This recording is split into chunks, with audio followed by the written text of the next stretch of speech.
राधे राधे जी आप सभी को। अर्जुन को अहंकार में देखकर श्री कृष्ण ने कर्ण की तारीफ करते हुए कहा कि हे अर्जुन, कर्ण सुपुत्र है और तुम कर्ण को इसीलिए पराजित कर पाए हो कि उसने अपने कवच और कुंडल दान में दे दिए, अन्यथा कर्ण को रणभूमि में हराना तुम्हारे बस की बात नहीं, क्योंकि कर्ण के केवल वीर ही नहीं बल्कि दानवीर भी हैं। उसके जैसा दानवीर न आज तक पैदा हुआ है और न आगे कभी होगा।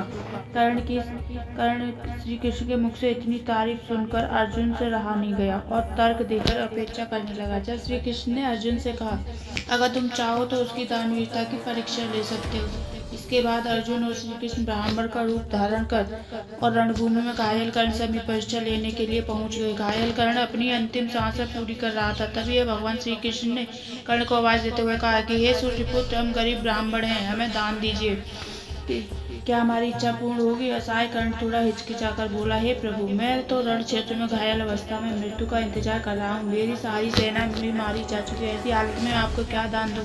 श्री कृष्ण ने कहा, कर्ण से कहा कि हे राजन, अब हम खाली हाथ ही जाना होगा। अगर खाली हाथ लौटते हैं तो संसार में आपकी बदनामी होगी। यह सुनकर दानवीर कर्ण ने श्री कृष्ण को जवाब देते हुए कहा कि मुझे बदनामी का भय नहीं, मगर मैं धर्महीन होकर मरना नहीं चाहता हूँ, इसलिए मैं आपकी इच्छा जरूर पूरी करूंगा।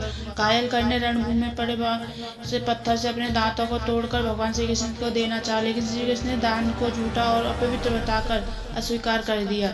इस पर कर्ण ने बाण चढ़ाकर गंगा को याद किया, जिसके बाद कर्ण ने जमीन पर बाण मारा और वहां गंगा की तेज धारा बहने लगी और कर्ण ने उस जलधारा से दांतों को साफ कर उसने देते हुए कहा, हे प्रभु, कृपा ऐसे स्वीकार करिए। इसके बाद भगवान श्री कृष्ण ने कर्ण को आशीर्वाद दिया और कहा जब तक तुम पृथ्वी पर रहोगे लोग तुम्हें दानवीर के नाम से ही जानेंगे।